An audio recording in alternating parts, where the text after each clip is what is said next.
الحمد لله وكفى والصلاة والسلام على عباده الذين اصطفى أما بعد فأعوذ بالله السميع العليم من الشيطان الرجيم بسم الله الرحمن الرحيم معزز خواتین و حضرات، آج کا درس جو ہے وہ سورۃ الانبیاء آیت نمبر 21/30 سے آج ہم آغاز کر رہے ہیں۔ بسم اللہ الرحمن الرحیم۔ اولم ير الذين كفروا ان السماوات والارض كانتا رتقا ففتقناهما وجعلنا من الماء كل شيء حي افلا يؤمنون وجعلنا في الارض رواسي ان تميد بهم وجعلنا فيها فجاجا سبلا لعلهم يهتدون وجعلنا السماء سقفا محفوظا وهم عن آياتها معرضون وهو الذي خلق الليل والنهار والشمس والقمر كل في فلك يسبحون۔ صدق الله مولانا العظيم وبلغنا رسولنا النبي الكريم ونحن على ذلك من الشاهدين الشاكرين والحمد لله رب العالمين۔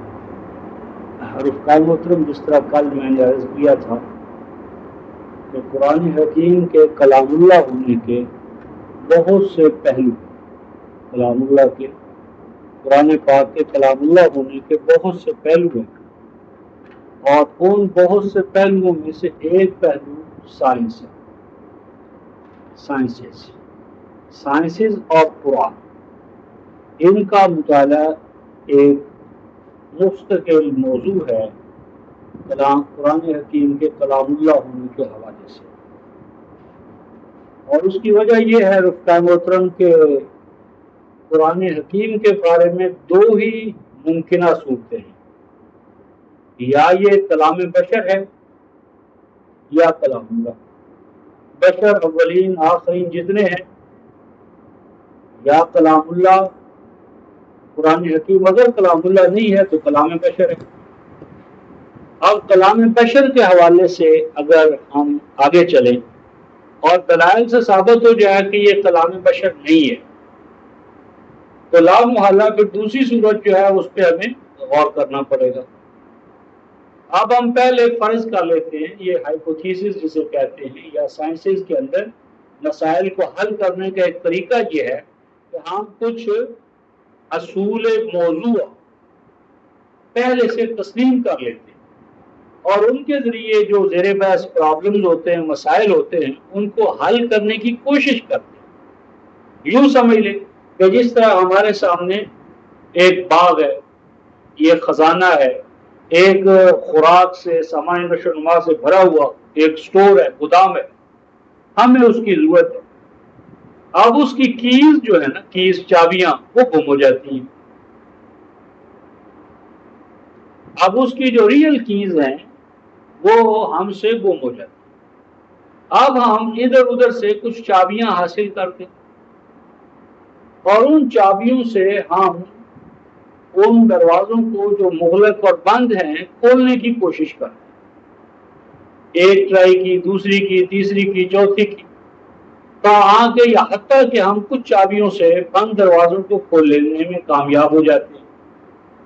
اب جب ان بند دروازوں کو ہم نے چابیوں سے کھول لیا تو ہمارے لیے یہی بات صحیح ہے کہ یہ چابی اسی دروازے کی، ہم نے میکر کو نہیں دیکھا، میڈ آف نہیں دیکھا، ڈائی نہیں دیکھی، اور ہم نہیں کہہ سکتے کہ بنانے والے نے اول مرحلہ میں، اول مرتبہ میں جو چابی بنائی تھی وہ یہی تھی۔ ہو سکتا ہے کہ وہ رنگ کے حوالے سے، ڈیزائن کے حوالے سے، میٹل کے حوالے سے کچھ اور چیز، لیکن جب دروازہ کھل گیا، دروازہ کھولنا ہی مطلوب تھا، دروازہ کھل گیا تو ہمارے عملی اہمیت کے حوالے سے وہ چابی ہمارے لیے ریئل ہے، حقیقی ہے، اور جب تک وہ ہمارے مسائل حل کرتی رہے گی، دروازہ کھلتا اور بند ہوتا رہے گا، ہم اس سے کام لیتے رہیں گے، اور اگر اس دوران وہ حقیقی چابی بھی آ جائے تو اسے ہم قبول کر لیں گے۔ تو یہ ایک اپروچ ہے مسائل کو حل کرنے کے حوالے سے. فرض کر لیں کہ یہ قرآن کلام بشر، فرض کرتے ہیں آپ جس بشر کا یہ کلام ہے اس کے بارے میں قرآن کی داخلی شہادت یہ ہے کہ وہ یتیم تھے. علم یجد کا یتیم و آوا، یتیم، یتیمی، اور یتیمی بھی اس دور کی پہلی حقیقت. پھر آپ دیکھیں کہ ما ارسلا، اس قوم میں عرصہ دراز سے کوئی نبی مرسل منذر نہیں آیا. جہالت و جاہلیت میں وہ قوم ڈوبی ہوئی ہے، بت پرستی میں، قبائل کا جو نظام تھا بت پرستی کی اساس پر، اس کے ماحول میں وہ پروان چڑھے، جوان ہوئے، کاروبار کیے. اب ان کے پاس اس دور کی جو سائنس تھی وہ کیا تھی؟ وہ ساری کی ساری گریک یعنی یونان کا علم، منطق، سائنس جو بھی تھی اس وقت، ارسطاٹل جسے کہتے ہیں، وہ تجرباتی سائنس تو عربوں کے بغیر یونان والوں کے پاس تھی ہی نہیں، اور اسے خود تسلیم کر لیا گیا. تو اگر ہم یونان کے میتھالوجی یا جو اس کا منطق یا فلسفہ تھا مان بھی لیں کہ اس کی کوئی حیثیت تھی، تو بھی وہ یتیم ایک ایسے ماحول میں کہ جہاں ان علوم و فنون کی کوئی ہوا بھی نہیں پہنچی، اور پھر ساری زندگی اس کی کاروباری زندگی ہے، کوئی وہ اسکالرشپ کی زندگی نہیں ہے. اب اس دور کے اندر جو افکار و تصورات تھے، مثلا ارسطو کے بارے میں، ارسطاٹل کے بارے میں، لارڈ بٹنر رسل ہسٹری آف ویسٹرن فلاسفی، اس میں ارسطو کے عنوان کے نیچے لکھتا ہے کہ یہ شخص اپنے تمام فلسفیانہ قد و قامت کے باوجود اس کے ہاں جو منطق تھی وہ استخراجی تھی. یہ منطق استخراجیہ، استقرائیہ، ڈیڈکٹیو اور انڈکٹیو لاجک. اور دوسرا یہ کہ وہ تجرباتی طور پر مشاہدہ، تجربہ، بعض تجربہ جو سائنسز کی اساس ہے، اس سے وہ کوسوں دور تھا. اور اس کی اس نے مثال دی ہے رسل نے کہ اس کا ارسطو کا یہ تصور تھا جس کی زندگی بھر وہ تبلیغ کرتا رہا کہ عورت ناقص العقل ہے مرد کے مقابلے میں، اور دلیل یہ دیتا تھا کہ عورت کے دانت کم ہیں مرد کی بنسبت، یعنی گویا عقل بھی کوئی روٹی چبانے کے مترادف ہے کہ دانت زیادہ ہیں تو بہتر چبائے گی، یا چبائے گا اور کم ہے تو گڑبڑ ہو جائے گی. خیر، رسل یہ کہتا ہے کہ اس اللہ کے بندے نے کسی عورت کا منہ کھول کر زندگی بھر نہ دیکھا کہ عورت کے دانت مرد سے واقعی کم ہوتے ہیں یا ایک مفروض ہے. کہتے ہیں اور نہیں تو کم از کم اپنی بیوی کے دانت کھول لیتا، اپنی بیوی کا منہ کھول کر دیکھ لیتا، اور تو شاید حجاب ہو، دور ہو، تو کم از کم اپنی بیوی، رفیق حیات، کامریڈ شپ، اسی کے دانت دیکھ لیتا، کم ہوتے یا زیادہ ہوتے. یعنی گویا کہ ایکسپیریمنٹل سائنسز جو ہیں، تجرباتی سائنسز جو ہیں، یہ خالصتاً بعد میں قرآن کے نتیجے میں عربوں کا فیضان ہے، اور عربوں کو اسپین میں جو کچھ انہوں نے قائم کیا، اسپین سے پھر یورپ میں یہ سارا تجرباتی علم، راجر بیکن، فرانسس بیکن، وہ ایک مستقل تاریخ ہے. تو میری بات یہ ہے کہ اگر ہم قرآن کو کلام بشر مانیں تو بشر پھر اسی دور کا ہوگا، وہ جو چاروں طرف اس دور میں جو جہالت تھی، جاہلیت تھی، علم کا جو تصور تھا، کیونکہ ہر بشر جو ہے وہ اپنے زمان و مکان کی حدود میں مقید ہوتا ہے.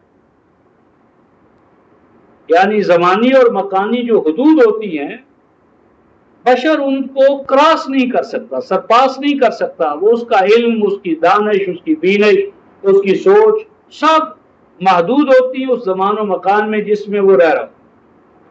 اب 1400 سال پہلا عرب کا انسان جس نے یتیمی کے دور سے کاروباری زندگی تک وہ پہنچا، تو اگر وہ یہ کہے جو آج ہمارے سامنے آ رہا ہے، اور یہ آج آپ کی تجرباتی سائنسز نے انسانیت کو یہاں تک پہنچایا ہو تو اس کا مطلب یہ ہوا کہ قرآن کا جو سورس ہے، منبع ہے، وہ بشر نہیں ہے، ما فوق البشر. یعنی اگر قرآن میں ایسے حقائق ہیں جو خالصتاً سائنٹیفک اور ویریفائڈ نالج کے حوالے سے، اور بعض اس سے بھی اگلے حقائق ہیں کہ جہاں پر ابھی ہم نہیں پہنچے لیکن وہاں پہنچنا ہمارے لیے لازم ہے، تو اگر ایسے حقائق قرآن میں موجود ہیں اس کا مطلب ہے کہ قرآن کلام بشر نہیں ہے. کیونکہ اگر یہ کلام بشر ہوتا تو 1400 سال پرانی جو جہالت کی، جاہلیت کی، کامل بھی کی جو مالائی تصورات جو ہیں ان کی چھاپ یقیناً اس پہ ہونا چاہیے تھی. لیکن اگر یہ اس چھاپ کی بجائے آج بھی جو سائنسز ہیں ان کے لیے وہ ایک مینارہ نور کا کام دے رہے ہیں. مثلا ضمن میں رفقائے محترم میں ایک مثال آپ کو ابتدا میں دینا چاہتا ہوں. سورہ شورہ جو ہے 42ویں سورہ ہے اور اس کی آیت نمبر 29 میں اللہ تبارک و تعالیٰ یہ ارشاد فرماتے ہیں. 42ویں سورہ آیت نمبر 29 سورت 42ویں سورہ. وَمِنْ آیَاتِهِ خلق السماوات والارض، اور اس اللہ کے وجود پر جو دلائل ہیں. آیات کا معنی ہوتا ہے نشان، دلیل. جیسا کہ آپ کہیں دھواں دیکھتے ہیں تو دھواں آیت ہے کس چیز پر؟ کہ کہیں آگ جلی ہے. قرآن کی تمام یہ آیات ان کے پیچھے بیک گراؤنڈ میں حقائق ہے. تو اگر ان حقائق کی طرف ہمیں یہ آیات نہ لے جائیں تو ہمارا قرآن کے بارے میں جو علم ہے وہ ناقص ہے. تو ہم مطالعہ قرآن کامل نہیں کر پاتے. یا کسی صحرا میں آپ سفر کر رہے ہیں اور وہاں کہیں دور دور تک پانی نظر نہیں آ رہا اور اچانک آپ پرندوں کو منڈلاتا ہوا دیکھتے ہیں تو پرندوں کا فضا میں منڈلاتا ہوا نظر آنا آیت ہے اس بات پر کہ کہیں نہ کہیں پانی موجود ہے. کیونکہ پانی کے بغیر یہ برڈز یا اینیملز کیسے رہ سکتے ہیں؟ لہٰذا اگر ہم ان پرندوں کا یا جانوروں کا تعاقب کریں، تتبع کریں، فالو کریں، پیچھا کریں تو یقیناً ہم بھی صحرائے گوبی کے سیاحوں کی طرح پانی یا جھیل کے کنارے پہنچ جائیں. یہ پروسیس جو ہے یہ آیت ہوتا ہے. وَمِنْ آیَاتِهِ، اور اس اللہ کے موجود خالق صنع ہونے پر جو من جملہ دلائل ہیں. ایک یہ کہ اس کا پیدا کرنا سماوی کروں کو، سماوات کو، اور الارض زمین کو. اور آگے رفقائے محترم قرآن کہتا ہے وَمَا بَثَّ فِيهِمَا مِن دَابَّةٍ. اب یہاں پر آیا قرآن میں فیہما، اب فی نہیں فرمایا، فیہما یعنی سماوات کے اندر بھی اور الارض کے اندر بھی کیا ہیں؟ دابہ. دابہ کا معنی کیا ہے؟ 24/41 کی روح سے دابہ منہم واللہ خلق کل دابۃ من ماء. دابہ ہو ہی نہیں سکتا جب تک کہ پانی نہ ہو، قرآن کا فیصلہ. اور دواب کے لیے فرمایا کہ منہم وہ دواب ریپٹائلز جو اپنے بطن پر چلتے ہیں، ریپٹائلز، 4 پر چلنے والے چوپائے، 2 پر چلنے والے انسان. اور آگے قرآن کہتا ہے یزید فی الخلق ما یشاء. دواب کی یہی قسمیں نہیں ہیں، ان دواب کے لیے بھی ارتقائی عمل ہے. دواب کی نئی انواع تمہارے سامنے آئیں گی. تو اب یہاں پر قرآن نے سماوات، بلند سماوی کرے، اور الارض، ان دونوں کے اندر دواب کے موجود ہونے کی جو شہادت ہے اسے وجود باری کے لیے دلیل کے طور پر استعمال کی. سماوات ملائکہ نہیں کہا. سماوات کے اندر ملائکہ کا تو مذہبی ذہن موجود ہے. قرآن تو دواب کہتا ہے، دابہ، اور دابہ پانی کے بغیر نہیں ہو سکتا. پانی، چارہ، حیات کے جتنے بھی ممد و معاون عوامل ہیں وہ ہوں گے تو دابہ ہوگا. اور اس سے بھی بڑی بات قرآن آگے یہ کہتا ہے رفقا محترم، وَهُوَ عَلَى جَمْعِهِمْ إِذَا يَشَاءُ قَدِيرٌ۔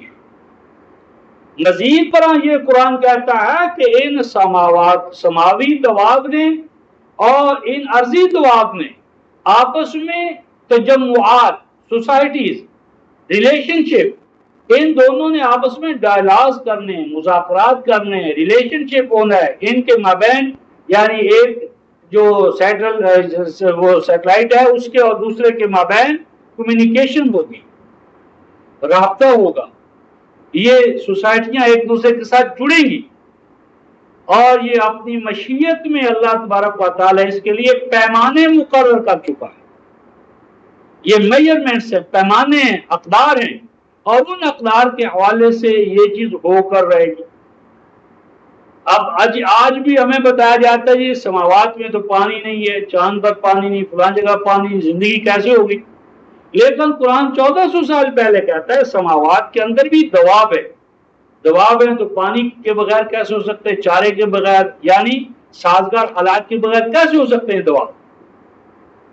اور اس کی جو پچھلی سورہ ہے رفقا محترم، یہ سورہ حامیم سجدہ، اس کی آیت نمبر 53 میں قرآن حکیم نے ایک اور حوالے سے بات کی ہے، سورہ 41 سورہ حامیم سجدہ اور آیت نمبر 53، سَنُرِيهِمْ آیاتنا فی الآفاق وفی انفسہم حتی یتبین لہم انہ الحق اولم یکف بربک انہ علی کل شیء شہید۔ قرآن حکیم نے یہ دعویٰ کیا ہے رفقا محترم، اور بالخصوص کو ان کے لیے جو قرآن کی جو ویلیڈیٹی ہے، ریویلیشن ہے، اس کو تسلیم نہیں کرتے۔ آج جو سائنسدان کام کر رہے ہیں اساسی طور پر تو وہ قرآن کو اس معنی میں نہیں مان رہے، تو قرآن یہ کہتا ہے سَنُرِيهِمْ آیاتنا، ہم انہیں، اپنے منکرین کو، نہ ماننے والوں کو اپنے نشانات دکھائیں گے۔ آگے چل سَنُرِيهِمْ، ان قریب ہم انہیں نشانات دکھائیں گے اپنے وجود پر، اپنے قرآن کے کلام اللہ ہونے پر، فی الآفاق، فزیکل سائنس، آبجیکٹ خارجی کائنات، فی الآفاق خارجی کائنات، بیرونی دنیا، وفی انفسہم، اور انسانی دنیا، ہیومن سائیکالوجی، پیرا سائیکالوجی، لا، ہسٹری، یعنی ہیومینٹیز گروپ، تو ایسے حقائق نوع انسانی پر منکشف ہوں گے، فزیکل،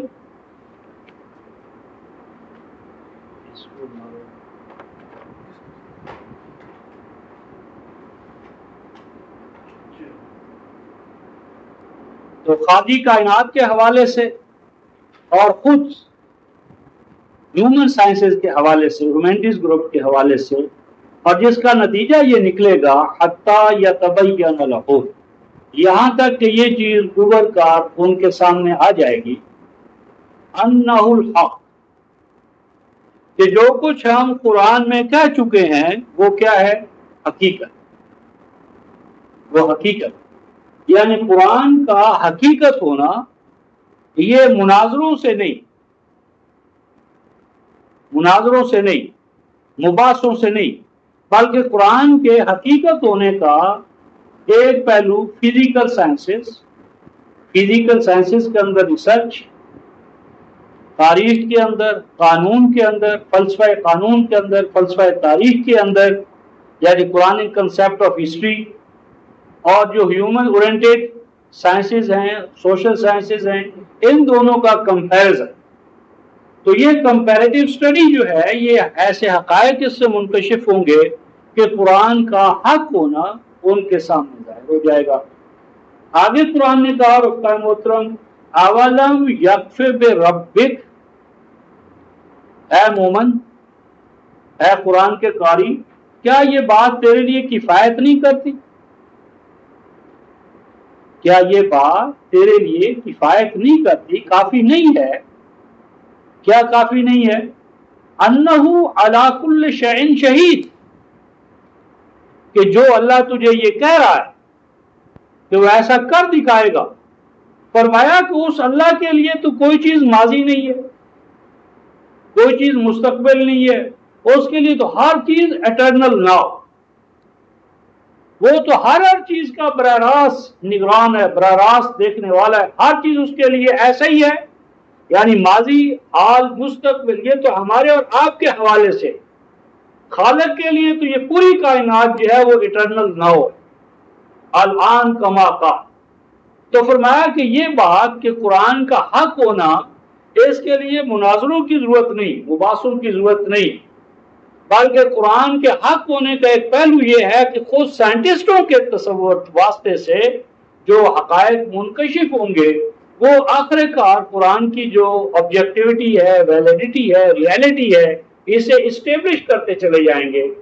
تو اس طرح رفقائے محترم، قرآن کا ایک سبجیکٹ، مطالعہ قرآن کا ایک ہدف، ایک آسپیکٹ یہ ہے کہ ہم 1400 سالہ نزول قرآن سے اب تک کا جو نوع انسانی کا فکری، نظریاتی، ارتقائی سفر ہے، اس کو ایک طرف رکھ لیں۔ یعنی انسان نے اب تک کیا سوچا ہے، علمی حوالے سے، عملی حوالے سے، وہ جو انسان کی فکر کے حاصلات ہیں، اچیومنٹس ہیں،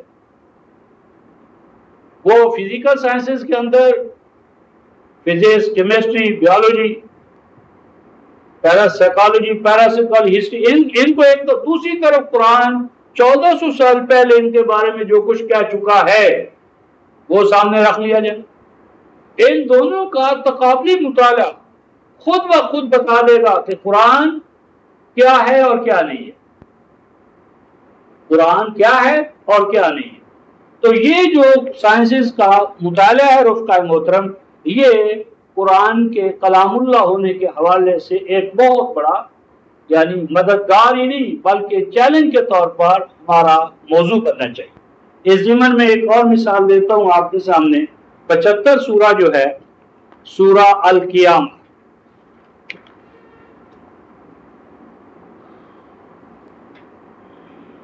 آیت نمبر 7، 75/7، 8، 9، 10، ارشاد فرمایا یسأل ایان یوم القیامہ، انسان پوچھتا ہے یا پوچھے گا کہ یوم القیامہ کی شروعات کب ہوں، کون سا ٹرننگ پوائنٹ ہوگا کہ جہاں سے یوم القیامہ کی طرف انسان اپنا رخ کرے۔ آگے آیا رفقائے محترم آیت نمبر 7 میں فَإِذَا بَرِقَ الْبَصَرُ، اس کی شروعات اس دور سے ہوگی فَإِذَا بَرِقَ الْبَصَرُ۔ عام اس کا ترجمہ یہ کر دیا کہ جب آنکھیں چدھیا جائیں گی۔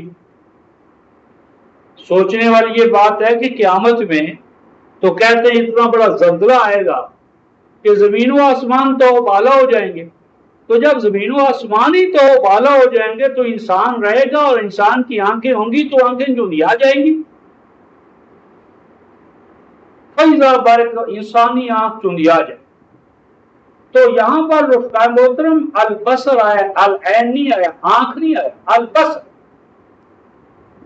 بارے کا یبرقو، برکم و براقہ، آج بھی کوئی سا آپ عربی زبان کا لغت اٹھا لے، بارے کا یبرقو کا معنی ہوتا ہے الیکٹریفائی کر، الیکٹریفیکیشن، الیکٹریفائی کر، الیکٹریفیکیشن کے آلات سے کام لے۔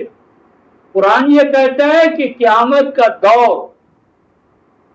اس وقت تک شروع نہیں ہو سکتا جب تک کہ انسان کا جو ویژن ہے، سائٹ ہے، دیکھنا ہے، اس کو کہ برقع نہ لیا جائے، یا جب تک کہ انسانی ویژن کے لیے، نظر کے لیے برقی آلات وہ مہیا نہ کر دیے جائیں، یعنی وہ دور آئے گا کہ جب انسانی آنکھ، انسانی بصیرت، اس کو برقع لیا جائے گا۔ یہ ہے خوردبین اور دوربین۔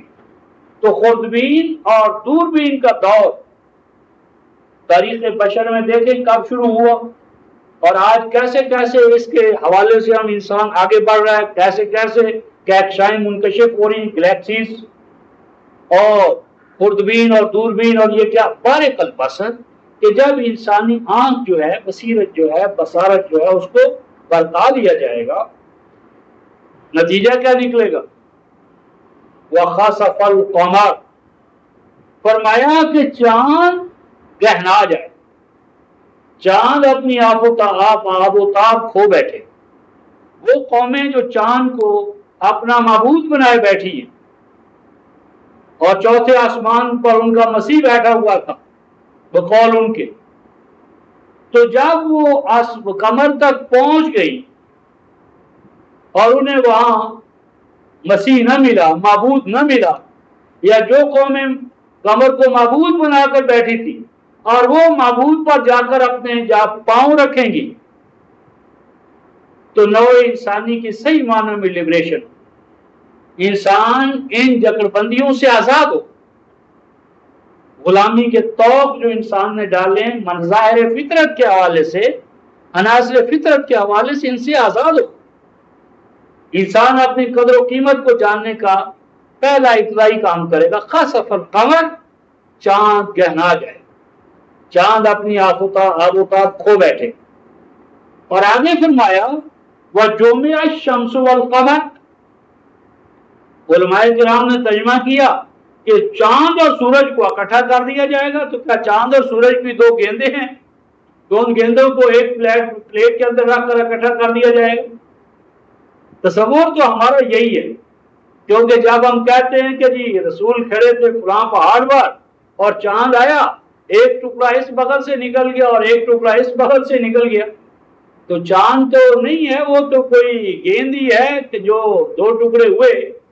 اور چاند کا تعلق تو یونیورس یا کائنات کے ساتھ ہے، تو وہ صرف مکہ کے ساتھ تو وابستہ نہیں ہے۔ تو اگر کوئی ایسا واقعہ ہوتا تو یہ تو پوری کائنات کے اندر اس کا تاریخ بشر میں اس کا ذکر ہوتا کہ جی فلاں رات اتنا بڑا واقعہ، وہ کیا واقعہ ہوگا؟ تو توبہ کر دینے والا واقعہ۔ بہرحال قرآن نے یہ کہا رفقا محترم کہ جس طرح چاند گہنا جائے گا انسانی علم اور حکمت اور سائنس کے سامنے، یہی کیفیت، یہی پروسیس شمس کے ساتھ بھی ہو۔ اس کے لیے ہم سورہ نحل میں دیکھیں گے کہ قرآن حکیم نے کہا کہ انسان ایسے لباس تیار کر لے گا کہ وہ سورج کی حرارت بھی ان لباسوں کو کیا یعنی جلا نہیں سکے، سورج کی حرارت کے سامنے بھی، جس طرح پانی کے حوالے سے، ٹھنڈک کے حوالے سے، تو اسی طرح انسان کیا کرے گا؟ شمس کو بھی اپنی مٹھی میں کر لے گا، شمس پر بھی اس کی کمانڈ ہوگی، شمس پر بھی اس کا کنٹرول ہوگا۔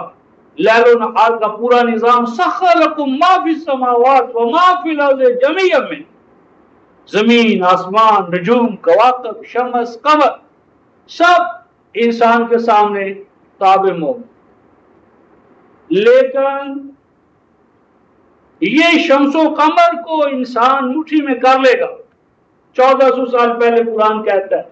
لیکن اس کے ساتھ ایک اور بات کہتا ہے رفقا محترم، اور وہ بات اس کے آج ہم صحیح معنی میں گواہ، کیونکہ آج یہ حقائق ہمارے سامنے۔ کیا فرمایا؟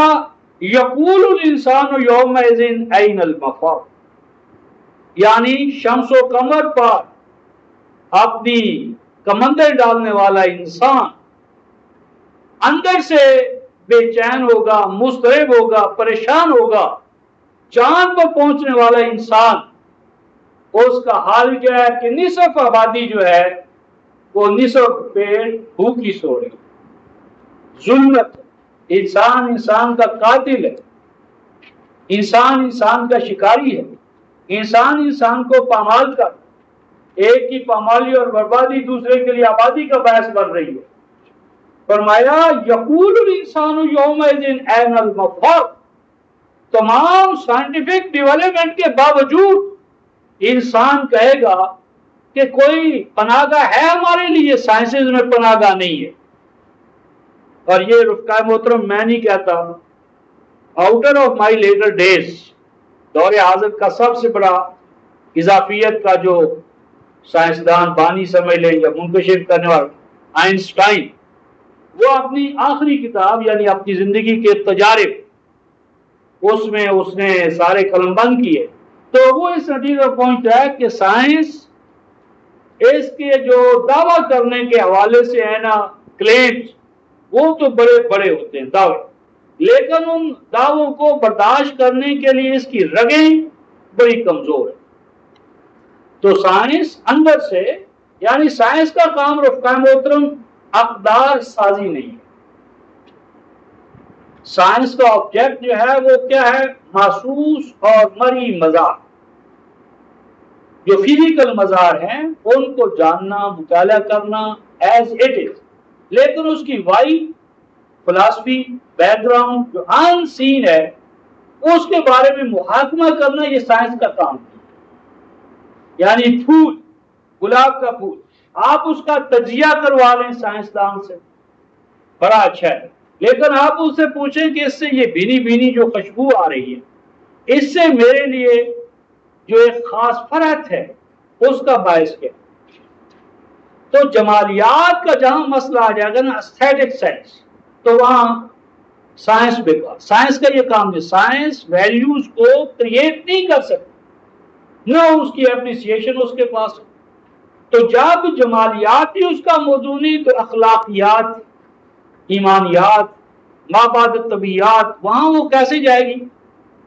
تو سائنس آبجیکٹو خادی کائنات کو مسخر کرنے کے حوالے سے بہت خوب ہے، لازم ہے، لیکن تصویر کائنات کے لیے مقاصد کا تعین کرنا، مقاصد کا تعین کرنا اور مقاصد کے تعین کے حوالے سے اقدار کی جو اپریسیشن ہے، یہ سائنس کا موضوع ہے۔ تو قرآن کہتا ہے یقول الانسان یومئذ این المفار، تمام سائنس کی ترقی کے باوجود انسان بے چین ہوگا، پریشان ہوگا، مضطرب ہوگا، اور وہ کہے گا کوئی پناہ گاہ بتاؤ کہاں جائیں؟ تو قرآن 1400 سال پہلے کہتا کلا لا وزر، فرمایا کہ مومن بالقرآن ڈنکے کی چوٹ کہہ دینا، لا وزر، عقل انسانی کے پاس نوع انسانی کے اضطراب کو دور کرنے کے لیے کوئی پناہ گاہ ہے ہی نہیں۔ عقل انسانی کی بنیاد پر نوع انسانی کے لیے اجتماعی پناہ گاہ ناممکن، کیونکہ عقل فرد کی ہو یا جماعت کی رفقائے محترم، وہ ہیلا جو ہے اور مفاد خیش کی ترجمان ہے، جس کی عقل اس کے مفاد کا تحفظ، عقل کی اساس پر سود ہمہ، سب کا فائدہ، ربوبیت عالمینی کا قیام، یہ عقل کے بس کی بات ناممکن، یہ صرف رب العالمین کا فیضان ہوگا، نہ جو شرقی ہے نہ غربی ہے، جو سب کا ہے سب اس کے ہے۔ تو قرآن نے کہا قوالا وزر، کہہ دو نہیں کوئی پناہ گاہ نہیں، ہاں الا ربک یومئذ المستقر، ہاں اگر آپ اپنے رب کی ربوبیت کو اپنا ایمان کا موضوع بنا لو تو پھر کیا ہوگا؟ مستقر، ہر خوف سے آزاد ہو جاؤ، ہر بے اطمینانی، بد اطمینانی، پریشانی، خوف، دہشت، ہر فرد دوسرے فرد سے خائف ہے، ہر فرد موت سے خائف ہے، مستقبل سے خائف ہے، بچوں کے مستقبل سے خائف ہے، جو کچھ پا چکا ہے اس کو محفوظ رکھنے کا ہر وقت اس پہ ڈر مسلط ہے۔ تو یہ خوف کی نفسیات سائنس دور نہیں کر سکتی، عقل انسانی کا یہ مسئلہ۔ تو یہاں میری بات یہ تھی رفقائے محترم کہ قرآن نے 1400 سال پہلے اگر یہ کہا تو یہ لازمی بات ہے کہ یہ عقل انسانی کا یا عقل بشر کا یا بشری عقل جو ہے قرآن اس کا ترجمان نہیں۔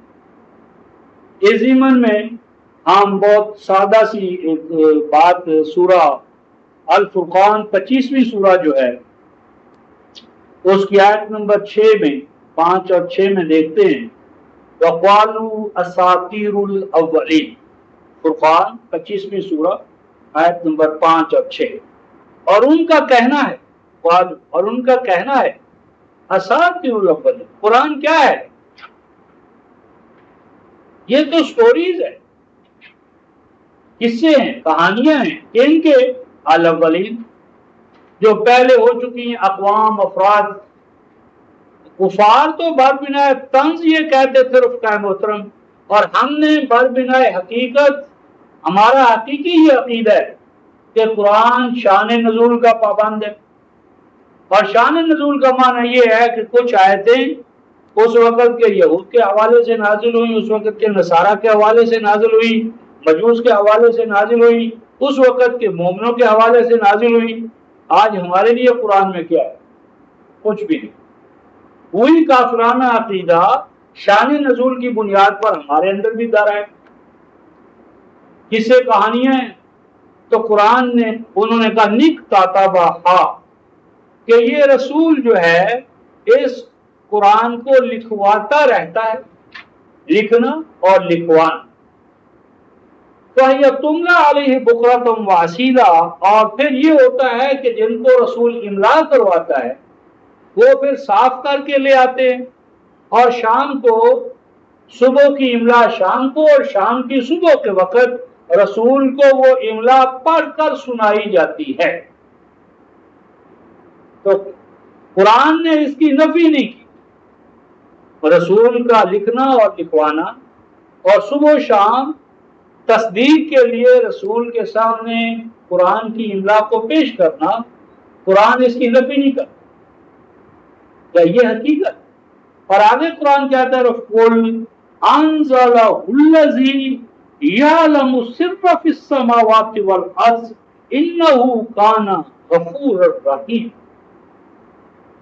کہ اعلان کر کہ اس قرآن کا نازل کرنا، اس قرآن کا اتارنا، اس قرآن کا عطا کرنا اس ذات کا کام ہے. اس ذات کا کام ہے. کون سی ذات رفقائے محترم؟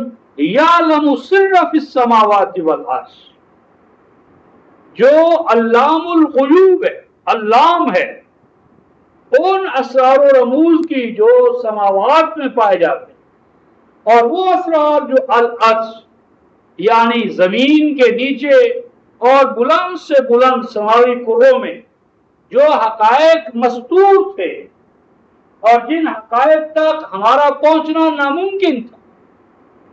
تو جو علام تھا اسرار و رموز حقائق کائنات، کائنات پست و بلند کے حقائق کا جو علام ہے ذات اللہ، اس نے کرم کیا تمہارے اوپر کہ ان حقائق کو تمہارے لیے منکشف کر دیا قرآن حکیم میں. انہ کان غفورا رحیما، یہ اس کی رحمت ہے، پروٹیکشن ہے.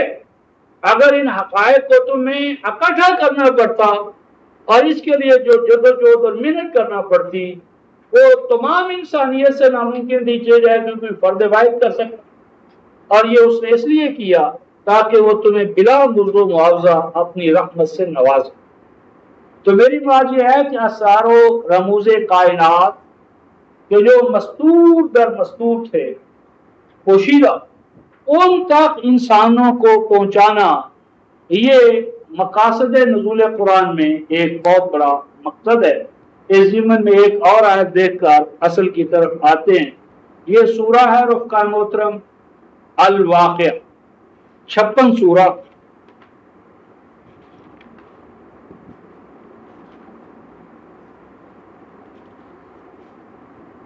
آیت نمبر 75، 56/75. فرمایا فلا اقسم بمواقع النجوم وانه لقسم لو تعلمون عظیم انه لقرآن کریم فی کتاب مکنون لا یمسہ الا المطہرون تنزیل من رب العالمین افبہذا الحدیث انتم مدہنون وتجعلون رزقکم انکم تکذبون. فرمایا فلا، بات وہ نہیں جو تم قرآن کے بارے میں کہتے ہو، اور یہ گواہ کے طور پر میں پیش کرتا ہوں. اقسم، گواہ کے طور پر میں پیش کرتا ہوں مواقع النجوم.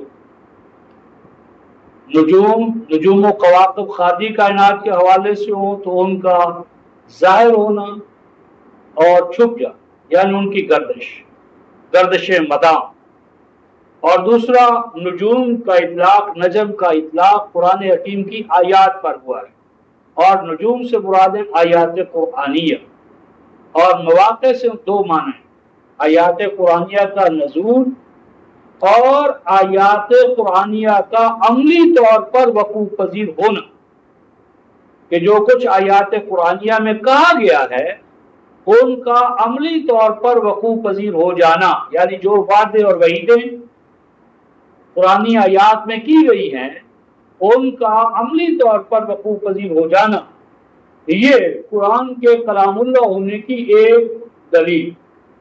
اور آگے فرمایا وَإِنَّهُ لَقَسَمٌ لَوْ تَعْلَمُونَ عَظِيمٌ، بے شک خارجی کائنات کے اندر ستاروں کی شہادت، اور بالخصوص رفقائے محترم یہ بحری جہاز جو جہازران ہیں تو وہ قطب جنوب، یہ جو ستارہ ہوتا ہے جسے نارتھ سٹار کہتے ہیں، اس سے وہ کیا کرتے تھے؟ راستے معلوم کرتے تھے، آج بھی کرتے ہیں۔ تو قرآن نے کہا کہ بتاؤ یہ جو مثلا یہ جو شمالی قطبی تارہ ہے، ستارہ ہے، اس نے کبھی تمہیں دھوکہ دی ہے؟ اس کے ظہور و بروز میں کبھی کوئی کمی ہوئی ہے؟ اس کی رہنمائی میں کبھی بھی تمہیں دھوکے سے تم دوچار ہوئے ہو؟ تو جس طرح خارجی کائنات کی تاریکیوں کے اندر اللہ تعالیٰ نے تمہاری نجوم و کواکب، شموس اور اقمار بنائے ہیں، بالکل یہی فریضہ جو ہے وہ انسانی دنیا میں آیات الہی کا ہے، آیات قرآن کا ہے۔ تو قرآن کا جو نجم ہے یہ بھی تمہیں کبھی دھوکہ نہیں دے گا، یہ قسم ہے، گواہی ہے بہت بڑی۔ اور آگے فرمایا کہ یہ جو مواقع نجوم کیا ہیں؟ اِنَّهُ لَقُرْآنٌ کریم، یہ ہے قرآن عزت والا۔ اور پھر فرمایا فی کتاب مکنون، یہ قرآن کیا کہاں ہے؟ قرآن صرف رفقائے محترم کاغذ کے اوراق میں نہیں ہے، بلکہ یہ قرآن کہاں ہے؟ فی کتاب، کتاب کے اندر، مکنون جو طے در طے ہے، مینی فولڈڈ ہے، جس کے بڑے پرت ہیں، لیئرز ہیں، تہے ہیں، اور اس سے مراد ہے کتاب کائنات۔ یعنی قرآن کہاں سے لیا گیا ہے؟ کتاب کائنات سے۔ کتاب کائنات کے اندر جو حقائق پوشیدہ ہیں، بکھرے ہوئے ہیں، ان منتشر بکھرے ہوئے حقائق کو یکجا کر کے اللہ تعالیٰ نے ہماری رہنمائی کے لیے ان کو ایک سنہری لڑی میں پرو دیا۔ اور آگے ارشاد فرمایا لا یمسہ الا المطہرون، عام ترجمہ اس کا یہ ہے کہ قرآن کو نہیں چھو سکتا یا قرآن کو نہ چھوئے مگر وہ جو وضو کا۔ تو یہ لا یمسو رفقائے محترم امپیریٹو نہیں ہے، امر نہیں ہے، بلکہ یہ ہے انفارمیٹری سینٹینس، یہ جملہ خبریہ ہے۔ قرآن خبر دے رہا ہے، امر نہیں کر رہا، حکم نہیں کر رہا۔ اگر حکم ہوتا تو قرآن کہتا لا تمسو، لا تمسو نہیں کہ مت چھوؤ تم اس کو، بلکہ یہ خبر دی جا رہی ہے۔ اور یہاں مس بمعنی چھونے سے مراد ہے ممارست، تعلق، رابطہ، رسائی، ریچ، رسائی، کہ اس قرآن تک رسائی نہیں ہو پاتی سوائے ان افراد کے جو متحر ہوتے ہیں۔ متحر سے مراد ہیں ڈس انٹرسٹڈ، یعنی جو پری کنسیوڈ آئیڈیاز لے کر قرآن کے پاس آئے، وہ قرآنی رہنمائی جو ہے وہ حاصل نہیں کر سکے۔ اس کی مثال ایسا ہی ہے رفقائے محترم، اگر ہم نے کلرفل گلاسز لگائے ہوئے ہو، یعنی اگر ہم نے رنگین اینک لگائی ہے تو ہمیں کائنات ویسے ہی نظر آئے گی جس رنگ کی ہماری اینک ہے، اور ہم قسم کھا سکتے ہیں کہ بھئی یہ دیوار، یہ درخت، یہ فلاں چیز تو سرخ ہے، سبز ہے، کالی ہے، اور آپ قسم کھا سکتے ہیں، مناظرے کر سکتے ہیں، اور آپ قسم میں حانث نہیں ہوں گے کیونکہ آپ کو واقعی وہ ویسی نظر آ رہی ہے۔ تو اس کا حل یہ ہے کہ ہم مناظروں اور پیسوں میں وقت ضائع کرنے کی بجائے ہم کیا کریں، ہم اپنی اینکیں اتاریں۔ تو اسی طرح رفقائے محترم، جب تک کہ ہم اپنے آباء و اجداد کی، اسلاف کی، فرقوں، وہ اینکیں اگر ہم نہ اتاریں اور قرآن کا مطالعہ کریں تو بھی ہم قرآن سے یکساں نتائج تک نہیں پہنچے۔ قرآن سے قرآنی حقائق کو حاصل کرنے کا طریقہ کار یہ ہے کہ پری کنسیوڈ آئیڈیاز، خواہ وہ فرقہ وارانہ ہوں یا سوشل سماجی حوالے سے، دائیں بائیں کے حوالے سے، ان سے ہم اپنے آپ کو الگ تھلگ کریں۔ مطہر کا یہ معنی ہے، طہارا زمین کو جھاڑ جھنکار سے صاف کرنا، ایسی جڑی بوٹیوں سے صاف کرنا کہ جو مطلوب نہیں ہے۔ تو انوانٹیڈ افکار و تصورات، آئیڈیاز، وشفل تھنکنگ، فرقہ وارانہ سوچ، ان سے اپنے آپ کو آزاد کریں۔ اور آگے قرآن نے کہا تنزیل من رب العالمین، کہ اس قرآن کا نازل کیا جانا ایک ایسے رب کی جانب سے ہے جو تمام اقوام عالم کا، اقوام عالم کی ربوبیت کرنے والا ہے، نشو و نما کرنے والا ہے۔ ربوبیت عالمی نے گویا قرآن کا سینٹرل موضوع ہے۔ اور آگے قرآن کہتا ہے رفقائے محترم آفا بہذا الحدیث انتم مدہنون، منکروں کو تو چھوڑیے رفقائے محترم، یہاں جو ہم مومن بیٹھے ہوئے ہیں تو قرآن کہتا ہے آفا بہذا الحدیث انتم مدہنون، اے قرآن پر ایمان رکھنے والوں بتاؤ کیا قرآن کے بارے میں تم کلیئر کٹ موقف رکھتے ہو؟ قرآن کی قدر و قیمت کا کچھ بھی تمہیں اندازہ ہے؟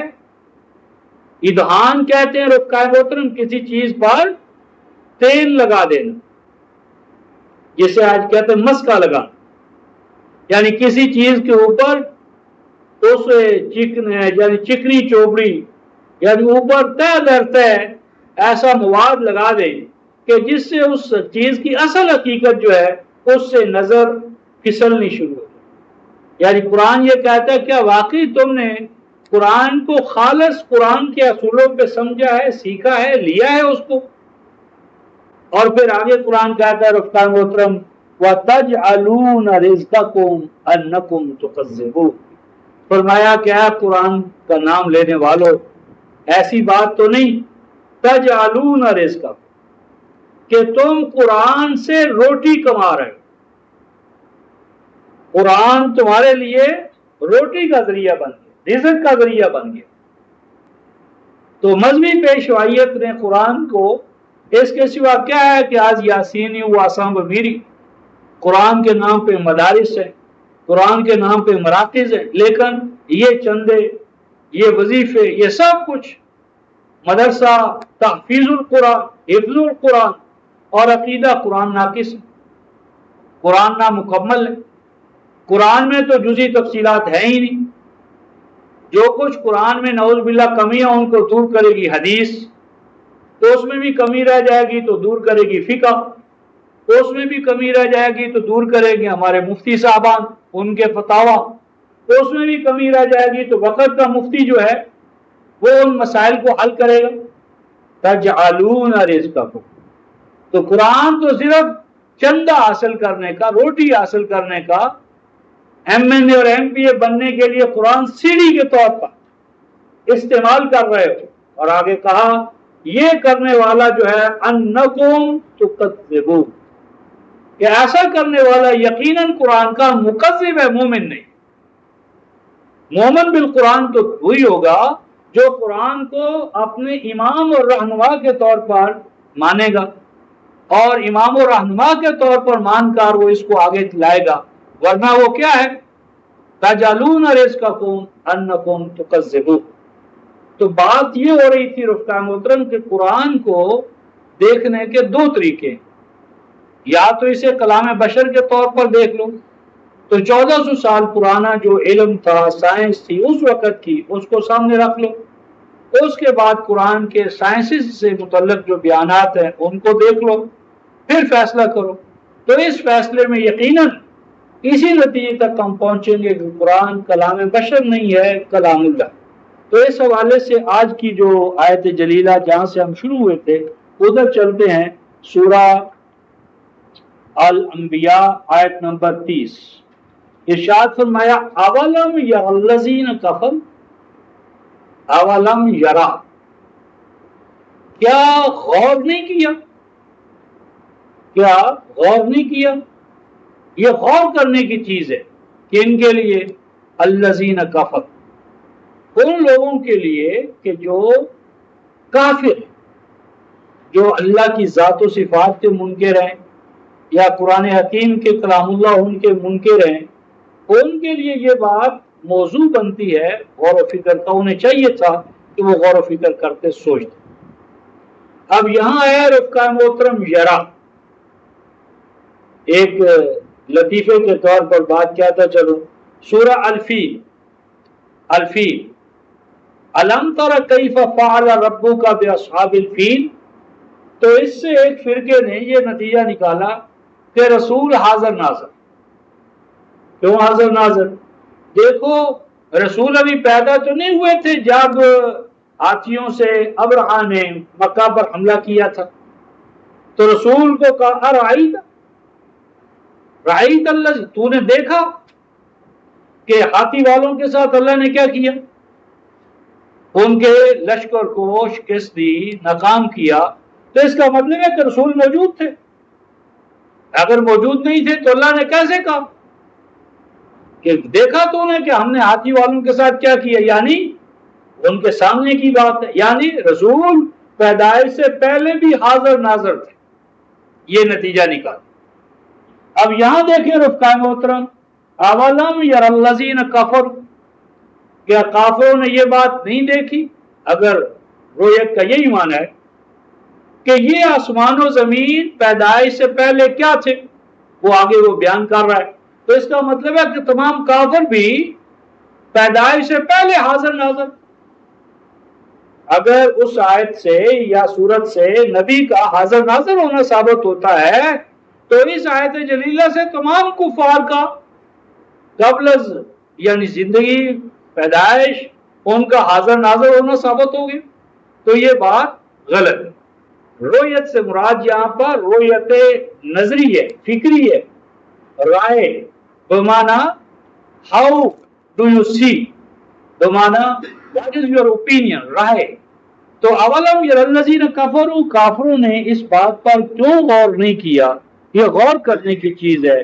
کیا غور کرنے کی چیز ہے؟ ان السماوات والارض کانتا رتقا، کہ یہ آسمان اور زمین، یہ سارے کے سارے زمینی اور آسمانی، یہ جتنے کرے ہیں، یہ سب کے سب کیا تھے؟ قرآن اسے کہتا ہے رفقائے محترم رتقاً، رتق کہتے ہیں گٹھڑی میں، ایک سی گٹھڑی میں یکساں قسم کے مواد کو باندھ دے، یعنی آسمان اور زمین، سماوی کرے اور زمینی کرے، یہ تمام اپنی نیچر، ماہیت اور بنیاد کے حوالے سے، میٹر کے حوالے سے ایک ہے۔ یہ ہے وحدت مادہ، کہ گویا کہ ایک ذرے سے لے کر آفتاب تک ایک ہی میٹیریل سے یہ پوری کائنات بنی ہے، یعنی اس پوری یونیورس کی، کاسموس کی وحدت ہے، وحدت مادی۔ ان سب کا نقطہ آغاز گیشیس یعنی گیسز، قرآن نے سورہ دخان میں ارشاد فرمایا وَهِيَ دُخَانٌ، یہ سب کے سب ایک، جس طرح گیسز کا ایک نیوبلا ہوتا ہے، نیوبلا ہوتا ہے، تو یہ آسمان اور یہ زمین اپنی نیچر، بنیاد، اساس اور میٹر کے حوالے سے رتقاً، یہ ایک ہی گڑھڑی میں بندھے ہوئے سمجھیں۔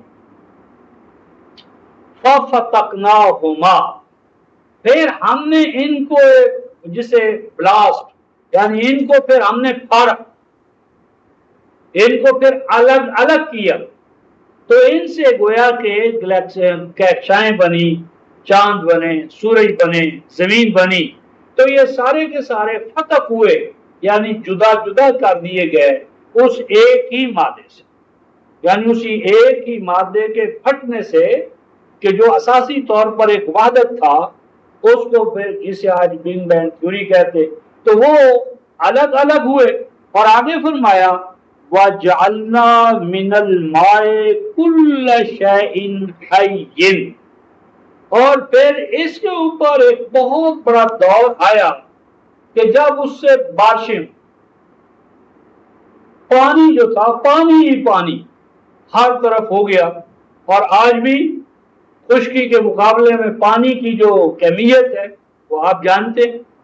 تو وہ پانیوں کا دور آیا، فتح جب ہوا، بارشیں ہوئی، وہ مادہ پھٹا، تو ان کو ٹھنڈا کرنے کے لیے کیا ہوا؟ پانی ہی پانی. اور پھر اس پانی سے کل شیء حی، اس سے پھر اینیمل لائف کا آغاز ہوا.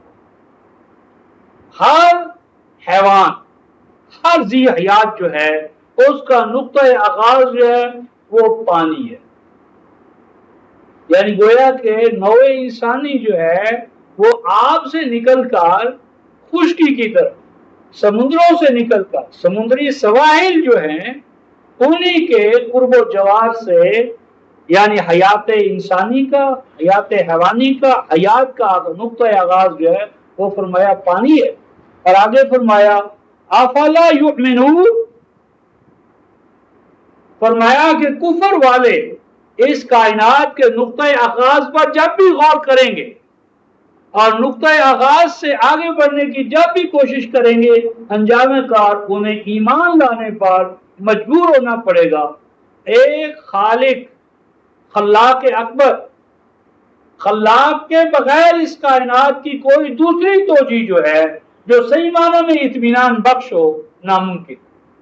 ایکسیڈنٹلی یہ کائنات بن گئی، ایکسیڈنٹلی کائنات میں زندگی پیدا ہو گئی، ایکسیڈنٹلی کائنات میں شعور آ گیا، ایکسیڈنٹلی شعور صاحب شعور ہو گیا.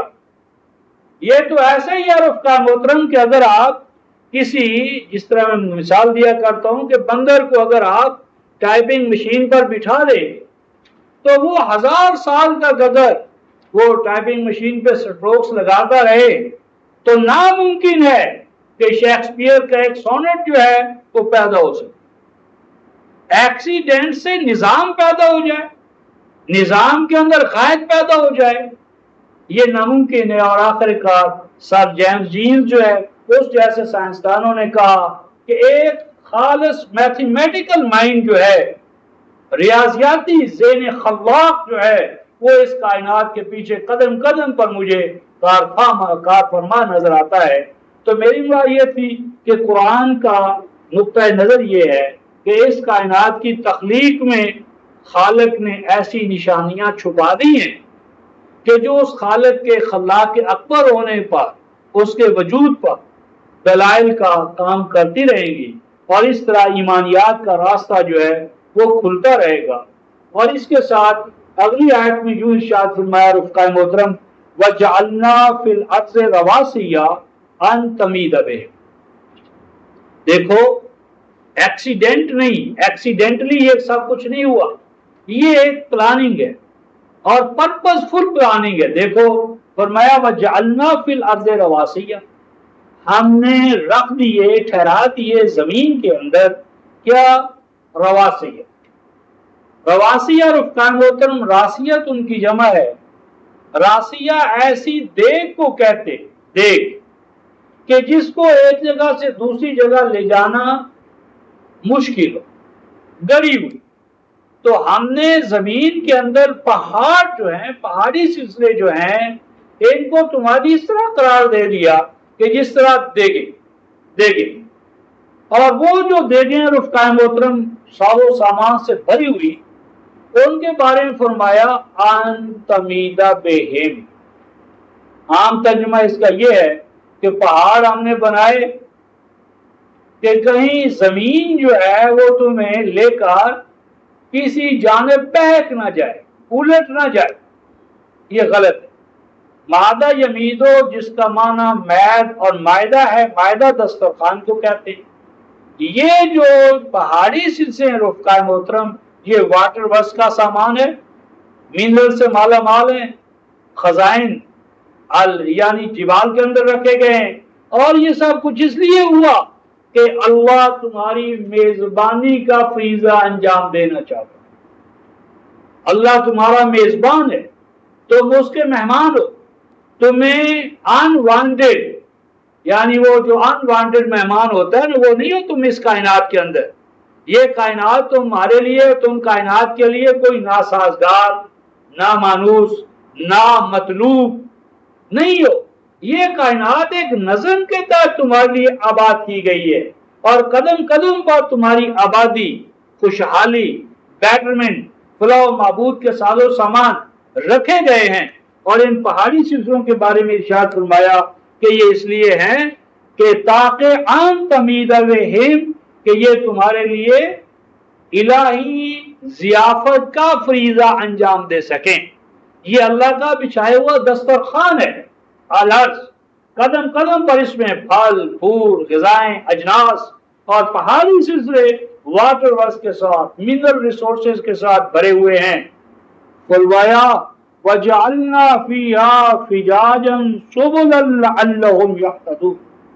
فرمایا کہ غور کرو، اگر یہ پہاڑ ہوتے اور ان پہاڑوں کے اندر رفقائے محترم ذرے نہ ہوتے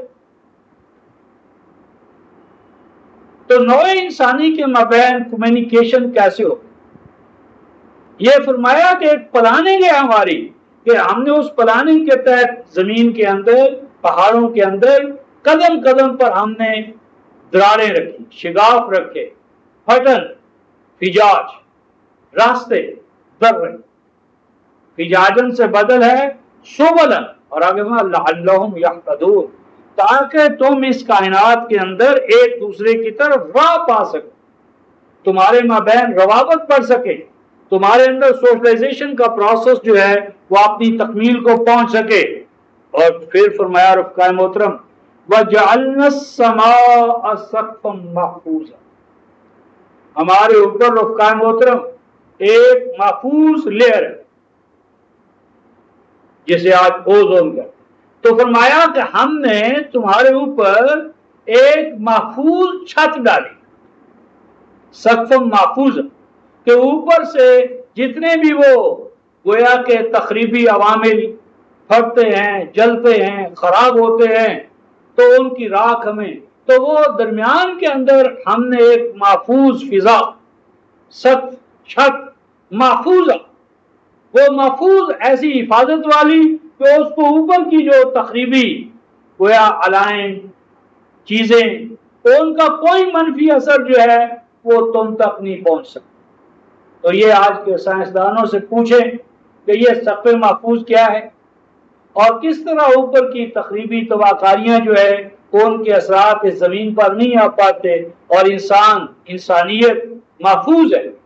اگر یہ سقف محفوظ نہ ہوتی، لیئر نہ ہوتی، تو انسان کہاں آباد ہو سکتا۔ اور آگے قرآن نے کہا رفقائے محترم وَهُمْ عَنْ آيَاتِهَا مُعْرِضُونَ، اب یہاں جو آیات ہا ہے نا، یہ اللہ کے لیے نہیں ہے، اللہ کے لیے ہوتا تو آیات ہی ہوتا ہی، اللہ مؤنث نہیں، یہ آیات ہا نہیں، یہ آیات ہا جو ہے وہ یہ سقف محفوظ، یہ سما، اس کی نیچر کیا ہے، یہ سقف محفوظ اس کے فوائد کیا ہیں، منافع کیا ہیں، یہ انسانیت کے لیے کس طرح پروٹیکشن کا فریضہ انجام دے رہی ہے۔ تو قرآن نے کہا ابھی تک انسان ان حقائق سے کوسوں دور ہے۔ یہ نبی امی جو ہے وہ اپنے ریویل نالج میں اللہ کی طرف سے اعلان کر رہا ہے وَهُمْ عَنْ آيَاتِهَا مُعْرِضُونَ، کہ ابھی تو انسانوں نے اس سقف محفوظ کے منافع اور فوائد کو نہیں جانا، کل کائنات میں منافع مقاصد وہ تو دور کی بات ہے۔ اور پھر فرمایا رفقائے محترم وَهُوَ الَّذِي خَلَقَ اللَّيْلَ وَالنَّهَارَ وَالشَّمْسَ وَالْقَمَرَ كُلٌّ فِي فَلَكٍ يَسْبَحُونَ، فرمایا کہ وہ وہی ذات ہے کہ جس نے تمہارے آرام کے لیے رات، جدوجہد کے لیے دن، حرارت، تمازت، اس کے لیے شمس و قمر کو بنایا، فصلیں پکتی ہیں، روشنی اور روشنی کے تمام منافع مقاصد۔ اور آگے قرآن کہتا ہے رفقائے محترم کل فی فلق یسبحون، نہ تو قمر اور شمس دونوں کے بارے میں فرمایا کل، سب کے سب، یہاں شمس اور قمر صرف شمس اور قمر نہیں ہے، یہ لفظ جنس کا ہے، تمام نجوم، کواکب، شمس، قمر، فی فلق، اپنے اپنے آربٹ پر، اپنے اپنے مدار پر۔ اور آگے رفقا محترم جو یسبحون ہے، یسبحون، اس سے ایک اور حقیقت کی طرف ذہن جاتا ہے کہ اگر یہ شمس و قمر جو بے جان ہیں ان کی طرف ہوتا اشارہ تو پھر قرآن میں یسبح نہ ہوتا، یسبح، اس کی بجائے یسبحنا کی بجائے یسبحون جو آیا ہے، اس سے یہ پتہ چلتا ہے کہ قمر کے اندر بھی آبادیاں، شمس کے اندر بھی آبادیاں ہوں گی، یعنی شمسی مزاج، قمری مزاج، اور شموس کی بھی سوسائٹیاں ہوں گی، قمر کی بھی سوسائٹیاں ہوں گی، اور یہ خود ایک دوسرے سے رابطے کے لیے، تعلقات قائم کرنے کے لیے، جس طرح آج ہم اوپر والوں کا یا دوسروں کے بارے میں ان کو کنکر کرنے کے لیے، حقائق معلوم کرنے کے لیے پریشان ہیں، تو کیا عجب کہ وہاں کی جو مخلوقات ہیں وہ ہمارے بارے میں جانکاری کے حوالے سے وہ اس ٹو میں ہو کہ ہمارے علاوہ کون ہے، کہاں ہے، کیسے ہے۔ تو میری مراد ہے کہ یہ ایک پہلو تھا کہ 1400 سال پہلے قرآن حکیم نے ان حوالوں سے رہنمائی کی۔ اور اس کے بعد جو آیت نمبر آگے آ رہی ہے رفقا محترم 34، اس میں ربط کے حوالے سے بڑا اہم مسئلہ ہے۔ وہ کیا ہے؟ وَمَا جَعَلْنَا لِبَشَرٍ مِّن قَبْلِكَ الْخُلْدَ أَفَإِن مِتَّ فَهُمُ الْخَالِدُونَ، اور نہیں بنایا، نہیں قرار دیا ہم نے کسی بشر کے لیے دوام۔ پس اے رسول، اگر آپ مر جائیں گے، وفات پا جائیں گے، تو کیا آپ کے مخالف جو ہے یہ ہمیشہ رہنے والے ہیں؟ اس کا تعلق جو ہے وہ پیچھے کی طرف ہے رفقا محترم، اور وہ ہے آیت نمبر 24۔ تو ارشاد فرمایا تھا ام اتخذوا من دونہ آلہہ قل ہاتوا برہانکم ھذا ذکر من معی و ذکر من قبلی بل اکثرہم لا یعلمون الحق فہم مورثون وما ارسلنا من قبلک من رسول۔ تو یہ جو رسالت کا باب شروع ہوا تھا تو اس میں فرمایا تھا کہ یہ آپ کے مخاطب جو ہیں یہ اکثر قرآن کی طرف آنے سے کرنی کتراتے، اعراض کرتے۔ تو سوال پیدا ہوا کہ اگر یہ کرنی کتراتے ہیں، اعراض کرتے ہیں، میرے پاس نہیں آتے، تو یہ پھر قرآن کا نظام آگے کیسے چلے گا؟ یعنی اگر رسول کی زندگی میں قوم یا امت، انسانیت قرآن نہیں سیکھتی تو قرآن کا نظام آگے کیسے چلے گا؟ اس میں ذہن میں آتا ہے کہ پھر قرآن کے لیے رسول کی شخصیت ناگزیر ہے۔ قرآن کو اگر آگے چلانا ہے تو ضرورت ہے کہ رسول کو قائم رکھا جائے، رسول بشر کو۔ لیکن قرآن کا موقف یہ رکھا محترم کہ قرآن رسول کے سہارے کا بھی محتاج نہیں۔ قرآن اپنی ذات میں ایک مستقل نظام ہے۔ شخصیات میں سے شخصیت محمد بھی اپنی تمام تر جلالت شان اور عفت و بلندی کے باوجود قرآن کے لیے ناگزیر نہیں ہے۔ قرآن کے لیے ایسی بات نہیں ہے کہ اگر رسول کی ذات نہیں ہوگی تو قرآن آگے نہیں چلے گا۔ اس ضمن میں آگے یہ بات آ رہی ہے آیت نمبر 44 میں، کسی سورہ میں آیت نمبر 44 میں یہ بات آ رہی ہے اول افلا یرون انا ناتی الارض ننقصها من اطرافها افهم الغالبون۔ یہ بات 4 جگہوں پر آئی ہے رفقا محترم۔ اس سے پہلے 13:41 میں بھی آئی ہے، آگے چل کر پھر دوبارہ سورہ دخان میں یہ بات آئے گی، سورہ یونس میں بھی آئی ہے کہ یہ قرآن جو ہے رسول کا محتاج ہے۔ رسول بس اس حوالے سے کہ اس کلام کو من نوعان بتمام و کمال انسانیت تک پہنچائے، اور جہاں تک اس سے ہو سکتا ہے وہ اس کے لیے ایک نمونہ قائم کرے، لیکن منوانا جو ہے وہ رسول کا کام ہے، پہنچانا رسول کا کام ہے۔ اور آگے قرآن یہ کہتے ہیں افلا یرو، انہوں نے اس بات پر غور کیوں نہیں کیا، انا نأتی الارض ننقصها من اطرافها، فرمایا کہ قرآن رسول کا نہیں ہے کہ اگر رسول کی زندگی میں یہ کما حق نافذ نہ ہو سکا تو بس ختم ہو جائے گا۔ فرمایا قرآن ہمارا ہے، قرآن اللہ کا ہے، اور قرآن کائنات کے اندر سے نکلا ہوا قرآن ہے۔ تو جب قرآن کا منبع یعنی کائنات وہ رسول کی وفات کے بعد بھی رہنے والی ہے، جس کا قرآن ہے اللہ وہ بھی رہنے والا ہے، جس کے لیے قرآن ہے انسان وہ بھی رسول کے بعد چلے گا، تو تینوں حقیقتیں تو دائمی ہیں۔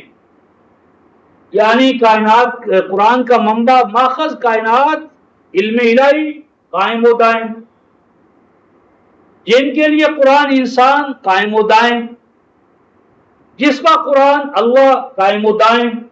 تو اگر رسول نہ بھی ہو تو قرآن پر اس کا کوئی منفی اثر مرتب نہیں ہوگا۔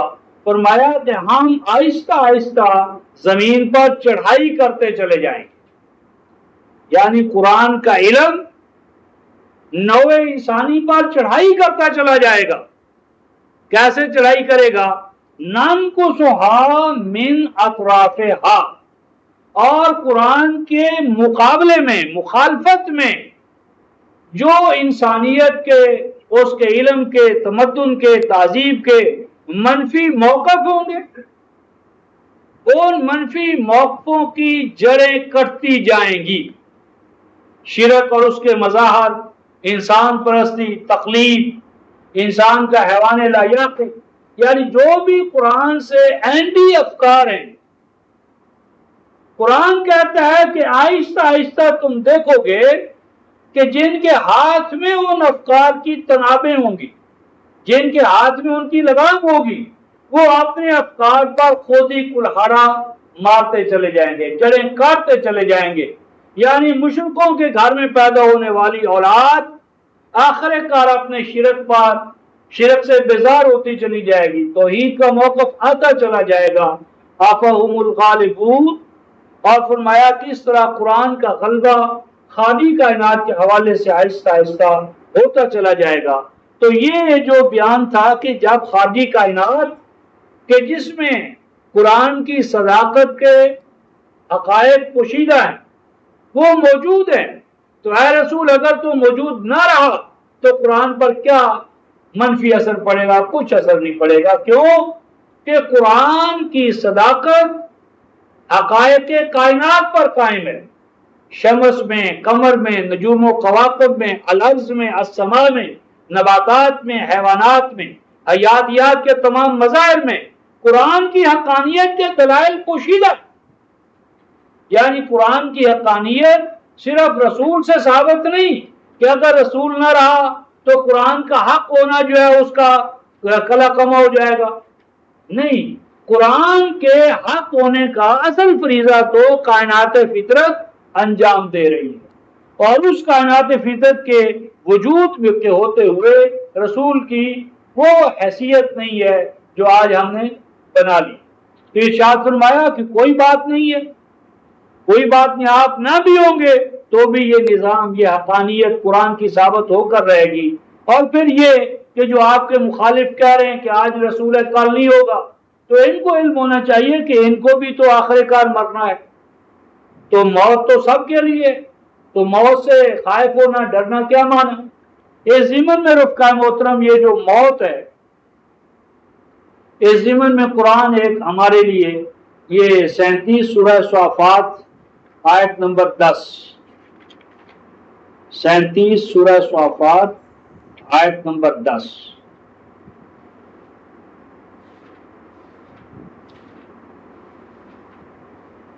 11، 10 کی بجائے 11۔ فَاسْتَفْتِهِمْ أَهُمْ أَشَدُّ خَلْقًا امن خلقنا انا خلقناہم من طین لازب. موت کا جو ڈر ہے رفقہ محترم، موت بھی ایک خوف ہے، بہت بڑا خوف ہے، خوف مرگ. اگر ہم موت کے خوف سے نہیں نکلے تو بھی ہم ایمان میں نہیں آئے. ایمان کے لیے شرط ہے رفقہ محترم سورہ مومن کے حوالے، سورہ الجمعہ کے حوالے سے، کہ ہم کی موت کے خوف سے آزاد. 62/6 میں ارشاد فرمایا کہ ہے وہ لوگوں جو کہتے ہیں مومن ہیں، فَتَمَنَّوُا الْمَوْتَ إِن كُنتُمْ صَادِقِينَ، اگر تمہارے اوپر موت کا خوف ہے، ڈر ہے، تو میں بھی مومن نہیں ہوں. یعنی جو گویا کہ خوف مرگ سے آزاد نہیں ہوا وہ مومن نہیں. اور موت کے ڈر سے آزاد ہونے کے لیے ضروری ہے کہ ہم سمجھیں ہم کون ہیں، ہم کیا ہیں، اس کائنات میں ہمارا مقام کیا ہے، موت سے ہم کہاں مرتے ہیں کہاں نہیں مرتے، موت سے کس چیز پر موت آتی ہے کس چیز پر موت نہیں آتی، وہ کون سی چیز ہے انسان کے اندر جو مرنے کے باوجود بھی نہیں مرتی. انسان رفقائے محترم ذائقۃ الموت، موت کا ہم مزہ چکھیں گے لیکن مزہ چکھنے سے موت ختم، وجود ہی ختم ہو جائے. تو قرآن یہاں یہ کہہ رہا ہے آیت نمبر 11 میں کہ انسان کو ایک نئی تخلیق درکار ہے. ایک تخلیق ہے رفقائے محترم ہماری ماں کی، یعنی ماں کے پیٹ سے، ماں کے حوالے سے، باپ کے حوالے سے.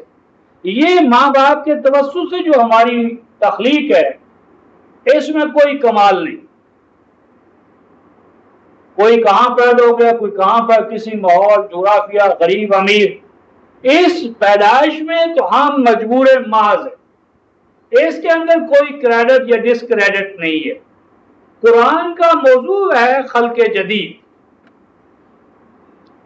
قرآن ہمیں ایک نئی پیدائش عطا کرنا چاہتا ہے. قرآن کا موضوع ہے خلق جدید، نیو برتھ.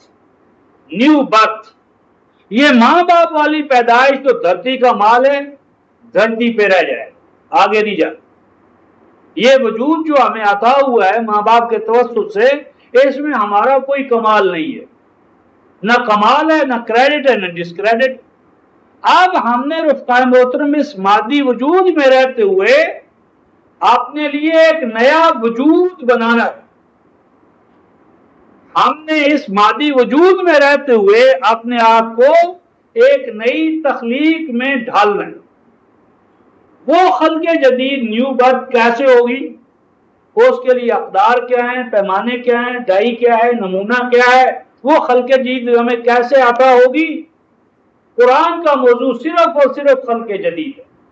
ربوبیت عالمینی بھی ذریعہ ہے، صلاۃ، زکوٰۃ، یہ سب کچھ جو ہے اس کی حیثیت ذریعے کی ہے. اصل مقصود قرآن کا خلق جدید ہے. قرآن کہتا ہے فاستفتہم، ان سے ذرا پوچھو. کیا پوچھو؟ اہم اشد خلقا، کیا یہ جو کافر ہیں، منکر ہیں قرآنی حقائق کے، یہ زیادہ مضبوط ہیں عذرو پیدائش کے، سٹرانگ، مضبوط، مستحکم، کنسالیڈیٹڈ عذرو پیدائش کے، یا وہ جنہیں ہم نے خلق کیا؟ تو کیا دو خالق ہیں؟ قرآن کہتا ہے حل من خالق غیر اللہ، اللہ کے سوا تو کوئی دوسرا خالق ہے ہی نہیں. تو جہاں تک ہماری فزیکل برتھ کا تعلق ہے رفقائے محترم، تو اس میں مومن ہو یا کافر، دونوں کا خالق اللہ ہے. البتہ اس طبعی اور مادی خلق کے بعد ایک دوسری خلق ہے جسے آپ ایمانی خلق، کفر کی خلق. تو ایمانی خلق کا خالق اصل میں اللہ ہے. یعنی ہمیں ایک نئی پیدائش لینا ہے قرآن سے، اور جب تک وہ نئی برتھ، نیو برتھ ہمارے اندر نہیں ہوتی، جب تک ہم خلق جدید نہیں ہو جاتے، تو قرآن کا آبجیکٹو اینڈ آئیڈیل جو ہے وہ ہمارے اندر نہیں آئے. اور فرمایا انا خلقناہم من طین لازب، پہلی پیدائش تو ہم جانتے ہیں وہ تین لازم سے ہے، مٹی سے ہے، دھرتی کا مال دھرتی پر رہ جانے والا ہے، لیکن وہ جو تین لازم کے مقابلے میں دوسری حیات ہے، ایمان کی اساس پر، نور کی اساس پر، اور یہ آج بھی آپ بیان کریں گے تو تعجب ہوتا ہے، صاحب کیا کہہ گئے؟ کوئی اور پیدائش ابھی ہماری ہے؟ 1400 سال پہلے بھی یہ بات عجوبہ تھی، آج بھی عجوبہ ہے کیا؟ بل عجبت و یسخرون، اے رسول تمہیں تعجب ہوگا کہ جب تم یہ نیو برتھ کا تصور نو انسانی کے سامنے رکھو گے تو کیا ہوگا؟ وَيَسْخَرُونَ، مذاق کریں گے، طنز کریں گے، استہزاء کریں گے۔ خلق جدید والے آ گئے، خلق قدیم نہیں، خلق جدید کیا ہے بھائی؟ وہی انسان ہے، وہی لوتھڑا ہے، وہی گوشت ہے، وہی ہڈیاں ہیں، وہی انسان ہے، کیا خلق جدید ہو گئے؟ یہ آتے بخلق جدید۔ تو نو انسانی کے لیے رفقا محترم، میرے اور آپ کے لیے قرآن کا جو پیغام ہے وہ خلق جدید ہونا۔ تو اس میں ہماری جو ڈائمینشنز ہیں، اعماق، ابعاد، ثلاثت و ابعاد، طول، عرض اور عمق، تو اس کے اندر ایک نیا بود ہے، بود رابع، بود خامس، اور وہ بود ہے کہ ہماری یہ تمام جو طبعی زندگی ہے، اس طبعی زندگی کا ایک آئیڈیل ہے، اور وہ یہ ہے کہ ہمارے اندر ایک نیا ڈھانچہ پیدا ہوگا ایمان کی اساس پر۔ نفخت فیہ من روحی فقعوا لہ ساجدین، وہ جو ہمارے اندر ڈیوائن انرجی، اس کا جو شمع، اس کا جو بیج ڈال دیا گیا ہے، اس بیج کی آبیاری ہے، وہ جو ایک کرنٹ ہمارے اندر ڈیوائن انرجی کا رکھا گیا ہے، اسی کو ہم نے اس موتی کو جو ایک گویا کے قطرہ ہوتا ہے اس گوہر کو گوہر بنانا ہے، اور یہ ہمارا مادی وجود ایک صدف ہے، یہ ایک صدف ہے، سی پی ہے، اس کے اندر وہ گوہر ہے، آبگینا ہے، نگینا یگانا، اور وہ ہے نفخت فیہ من روحی فقعوا لہ ساجدین، اس کو روح کی منفوخہ حیثیت کی آبیاری، یہ قرآن کا موضوع ہے، آئیڈیل ہے، آبجیکٹو ہے، نزول قرآن کا مقصد ہے۔ تو رسول کے حوالے سے فرمایا کوئی بات نہیں، کل نفس ذائقۃ الموت، آیت 35، کل نفس ذائقۃ الموت، ہر ذات انسانی کو موت کا مزہ چکھنا ہے، موت کو چکھنا ہے ہم نے۔ تو موت چکھنے کا کیا معنی؟ موت سے مر جانا اور معنی ہے، اور چکھنا وہ اگر ذائقہ اس کا بڑا تلخ ہوگا، بڑی بٹر، بہت زیادہ، تو یہی ہے نا کہ اس کو چکھنے سے ہماری زبان یا حلق یا ہمارے اوپر ایک مدہوشی کا عالم طاری ہو جائے گا، بس ختم کیسے ہو؟ کل نفس ذائقۃ الموت، اور وہ جو موت کا مزہ ہم چکھیں گے تو اس کی اساس کیا ہوگی؟ نبلوکم بالشر والخیر فتنہ، کچھ ایسے افراد ہوں گے کہ جن نے اپنے آپ کو خیر کے حوالے سے جو ڈھالا ہوگا، موت ان کے لیے کچھ بھی نہیں، لوگ اسے اختتام زندگی سمجھتے ہیں، یہ تو ہے صبح دوام زندگی، یعنی موت تو ایک رحمت ہے رفقا محترم۔ خلق الموت والحیات لیبلوکم ایکم احسن عملا، تو جب موت اللہ کی خلق ہے، اور ربنا ما خلقت ھذا باطلا، رب کی پیدا کردہ کوئی چیز باطل نہیں ہے، تو موت بھی جب اللہ کی خلق ہے تو یہ باطل کیسے ہو سکتی ہے؟ موت تو رفقا محترم ایک بہت بڑے جہان کے لیے ہمارے لیے دروازہ ہے، اس دروازے کو کراس کیے بغیر وہ اگلا جو نظام ہے بہت وسیع و عریض، اس تک ہم پہنچ نہیں سکتے۔ تو میری مراد ہے کہ قرآن کہتا ہے کہ موت جو ہے اس کے اندر خیر بھی ہے، تو فرمایا فتنہ کہ اس کے اندر تو حیثیت اس کی کٹھالی کی ہے، تو اس کٹھالی کے اندر پڑھ کر انسان کے اندر کے جو قبیلہ جوہر ہیں وہ نمایاں ہوتے ہیں، وَإِلَيْنَا تُرْجَعُونَ، اور انجام کا انسان اللہ کی طرف یعنی قانون مکافات عمل کی طرف لوٹ کر رہتا ہے۔ تو اس طرف کا محترم آیت 35 تک پہنچے ہیں، تو اگلے ہفتے کو انشاءاللہ العزیز دوبارہ ہم آیت نمبر 36 سے ترجمانی کا آغاز کریں گے۔ آخر دعوانا الحمدللہ رب العالمین۔